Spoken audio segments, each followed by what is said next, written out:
Welcome back to this 8th and final episode of commentary on Dr. Timothy Keller's book, Making Sense of God. Today's conversation covers the final 2 chapters of his book, as well as touches on the epilogue where Dr. Keller pivots from what's been a comparatively pluralistic and open-ended philosophical discussion about problems associated with secular culture and postmodernity that can be overcome by a transcendent worldview, to a more theological discussion about how belief in God and Christianity in particular is ultimately very reasonable.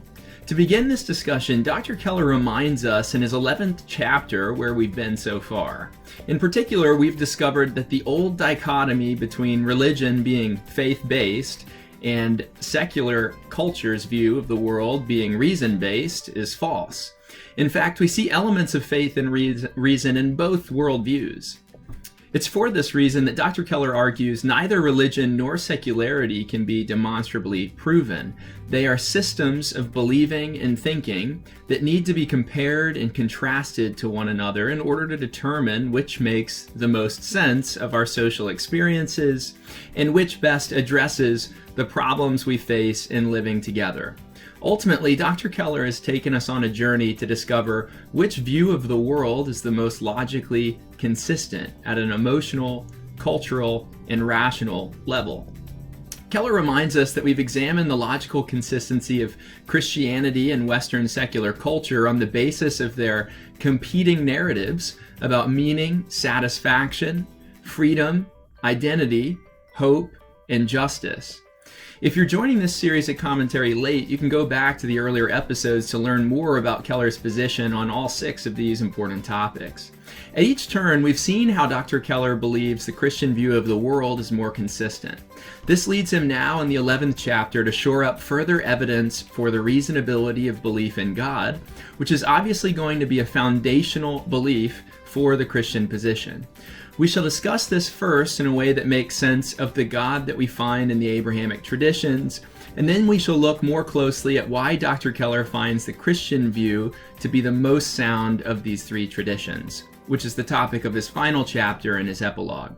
Let's turn first to Dr. Keller's 6 high-level summaries of arguments for the existence of God. First, Dr. Keller invokes an argument of material existence as a proof for God, believing that something cannot come from nothing. This is to say that Dr. Keller suggests it's logical to believe that God, an immaterial being who has existed eternally, could set things into motion by creating matter and giving it a cause. The alternative view, of course, would be to suggest that matter itself has always existed.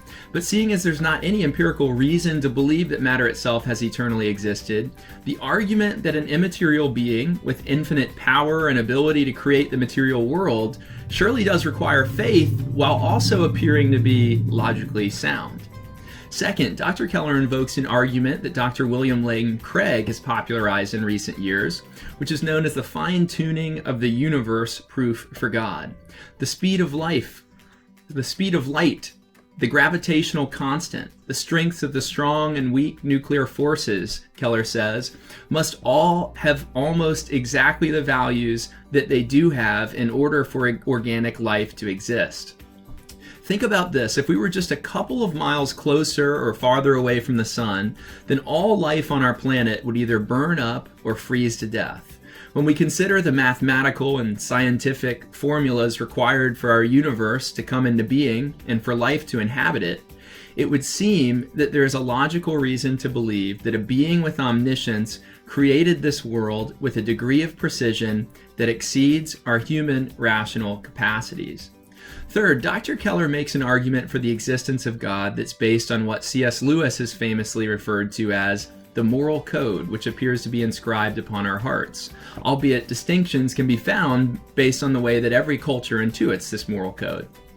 Remember in the last episode we said that humans seem to feel the need to externally validate their moral arguments, even when cultures like our own secular postmodern culture wish to make individuals the ultimate arbiters of their meaning and purpose. In this respect, it seems less morally schizophrenic, as we said in the last episode, to believe in fact that humans are not the ultimate legislators of moral meaning and purpose. but that they sense the need to externally validate their intuitions by recognizing God as the basis for objective moral truths, which of course we can only partially understand. Fourth, Dr. Keller makes an argument for the proof of God's existence by appealing to our consciousness. When secular thinkers try to account fully for our thoughts using purely scientific explanations about brain chemicals and cultural influence, these arguments tend to run aground and deny the kind of self-consciousness that we can grant if consciousness itself has been created by God as a unique feature of each individual. Only a created consciousness can allow for things such as free choice and a love that is not purely based on illusions associated with chemical reactions going on in our mind. More recently, Morgan Freeman in his Story of God series has also helped us to see that consciousness clearly seems to continue after death. Many individuals that he interviews recount stories that exhibit striking parallels regarding being drawn toward a light that is overwhelming and beautiful, all while doctors have pronounced them medically dead for 15 minutes, an hour, or more. We, of course, can make sense of this if we grant a consciousness that does not cease at death. And science, as Freeman cites in his series, is actually beginning to catch up with this startling reality. Fifth, Dr. Keller makes an argument for the proof of God's existence from reason, which is to say that our rational capacities lead us to accept as true things that evolutionary natural selection alone cannot explain, like our sense of moral obligation and our belief that love and idea making are significant. Philosophers such as Alvin Plantinga wonder why these could have ever become such an evolutionary priority apart from God, because, as Plantinga says, the principal chore of a nervous system is to get the body parts where they should be in order that the organism may survive. Truth, whatever it is, Plantinga says, definitely takes the hindmost in a purely evolutionary perspective, and yet we seem to crave it so much. Sixth, Dr. Keller makes an argument for the proof of God's existence on the basis of beauty.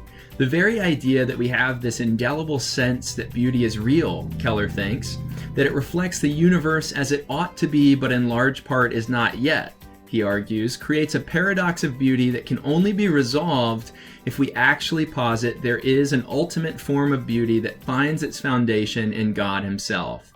C.S. Lewis has referred to this life as one where we experience signposts of an overwhelming joy and beauty that's to come when everything is made right in the universe. This human intuition is precisely what Dr. Keller is getting at here. Now that we've reviewed these 6 arguments for the proof of God's existence, we should note that Dr. Keller obviously doesn't suggest this makes God's existence a matter of fact. However, it does make belief in God rational, and arguably more rational than the materialist reductionist view of the world that's associated with a secular postmodern perspective. Let us turn next to the 12th and final chapter of Dr. Keller's book, where he argues that the Christian view of God and the universe appears to be the most reasonable. To begin this chapter, he discusses that our proofs for God's existence that we've just reviewed only give us something like a general view of God, or maybe even more vague, like an Aristotelian view of God as an unmoved mover, so to speak. So what Keller wants to do now is talk further about the reasonability of belief in the personal and triune Godhead of Christianity in particular. To advance this argument, Dr. Keller focuses on the historical figure of Jesus, who always tops secular and religious lists of the most influential persons to have ever lived. And Keller thinks that this is precisely what we should expect if Jesus is who he says he is, and if he indeed did rise from the dead. After all, there were many other men who lived during the time of Jesus and made similar claims as him, but each one of their stories and their followings appeared to stop very shortly after their execution. What Keller finds distinct about Jesus is his incredibly expanding influence in the world. Moreover, the stories that we have about Jesus' life come to us from eyewitnesses who walked with him or met and interviewed those who did walk with him, Keller argues.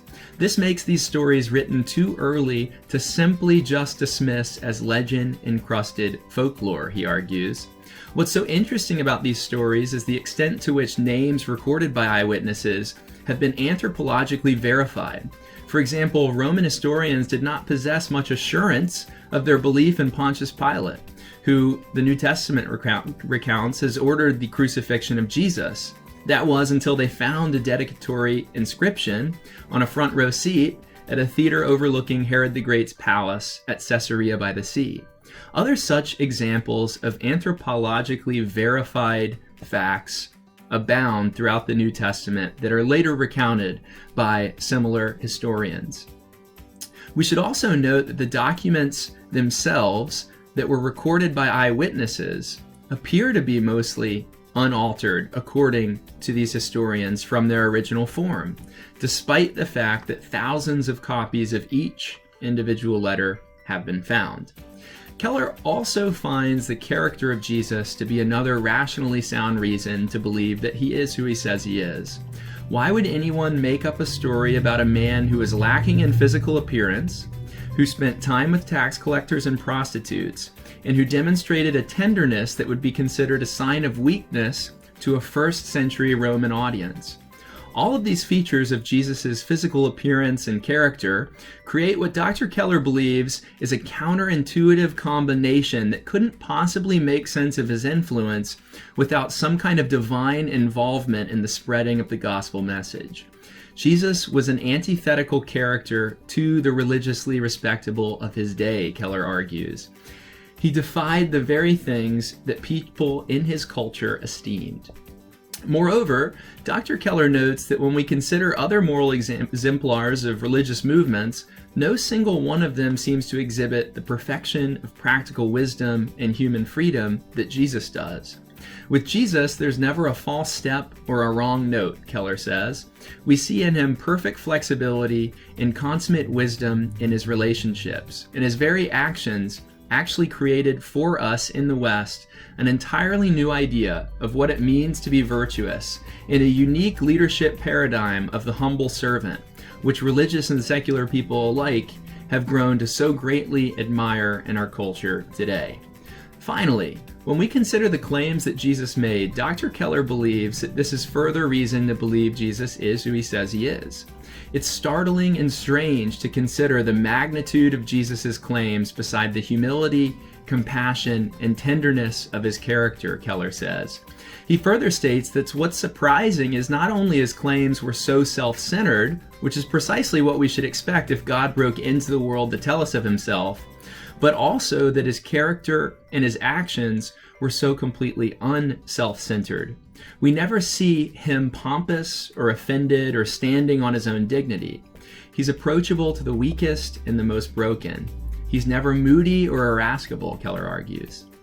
Now, the most important conundrum associated with claims that Jesus made obviously has to do with who Jesus himself said that he was. Jesus said that he was the Son of God, the bread of life and the living water that will provide a kind of spiritual sustenance both now and in the life to come for all those who believe in him. How can we logically affirm that Jesus was a great moral teacher, as other religions and secular persons so often do today, without also affirming his divinity then? Any other person who's lived and called himself the Son of God has been ruled out as a crazy man. In this way, it seems logically inconsistent to accept the moral teachings of Jesus without also affirming his divinity, Keller argues.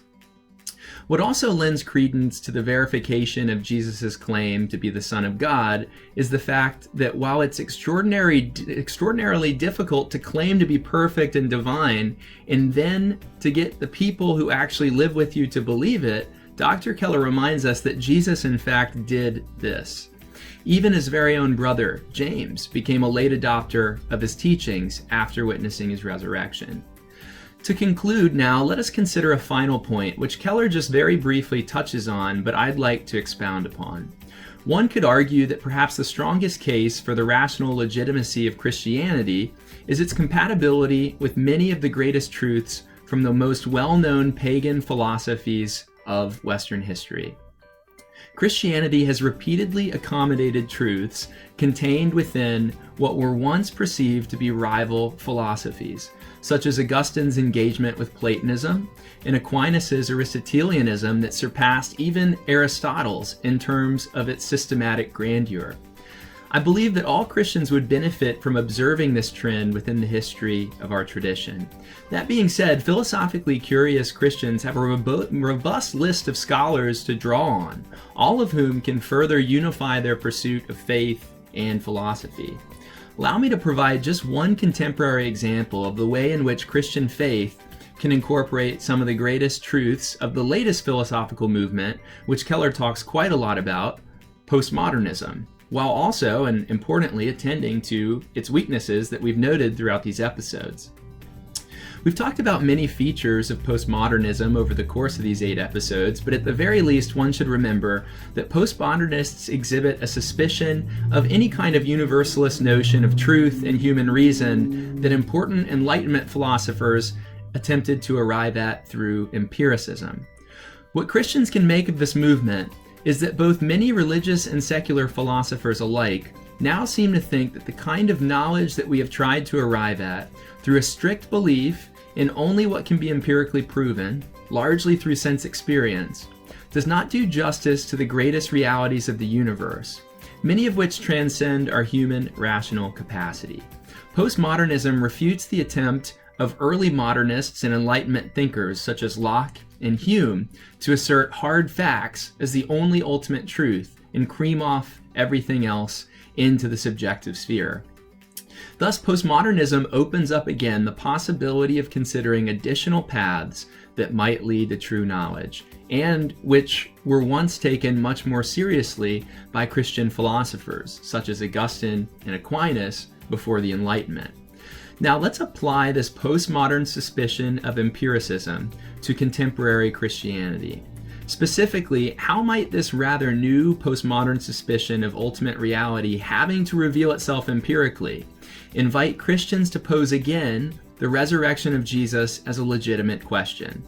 Studying the philosophy of thinkers like Charles Taylor has helped me to understand for the first time the questionable line of argumentation that has led many philosophers and even some theologians to deny the resurrection of Jesus on the basis of what I shall call Enlightenment objectivity, where everything must be empirically demonstrable in order to be considered a reality. Barring those rare but fascinating 90 Minutes in Heaven stories, no one in modernity has ever empirically proven the resurrection of a man that's been dead for 3 days. And this was precisely how the famous historical Jesus seminar reached their verdict on the question of the resurrection of Jesus quite some time ago, denying that it happened. I don't mean to sound elementary when I say that it's quite literally on these grounds that the historical Jesus seminar dismissed the possibility of Jesus' resurrection. That is an important point to make. Modern scholars rejected the resurrection of Jesus on the basis that they could not prove in any empirical way that it had happened. Not because modern people are the first people to conclude that dead people do not rise, as New Testament scholar N.T. Wright reminds us. After all, as Wright says, everybody knows from the earliest times that dead people stay dead. The Enlightenment's real reason for the rejection, as Wright argues, and I agree with him, was that if Jesus had risen from the dead, his resurrection would be the turning point of history, a status that the Enlightenment actually claimed for itself. Now this seems right to me. By limiting all possible reality to what can be proven, knowledge becomes power, as Francis Bacon says, and that power is exercisable with godlike force in the hands of whomever has ideological control over people. So postmodernism exposes the will to power as a driving and problematic force in humans. It exposes the human condition of sin as we know it in Christianity, but as a secular philosophy it has nothing to say about the possibility for grace to break through. But what if postmodernism is right about there being other paths to knowledge? And what if Christianity is right about how the turning point of history is the resurrected Christ rather than the Enlightenment?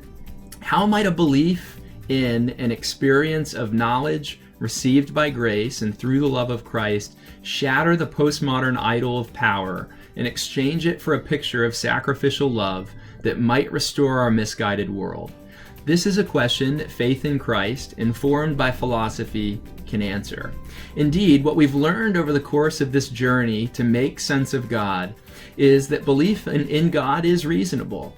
and the story of Jesus and his enduring influence appears to be rationally sound when we closely examine the evidence. What we've also learned is that religion by itself, as Keller has told us through stories of absolutism, does not necessarily produce the changed heart of moral selflessness. History alone can verify this claim. However, a divine and authentic transformation initiated by the Spirit of God through the grace afforded to us by the death and resurrection of Jesus Christ most assuredly does.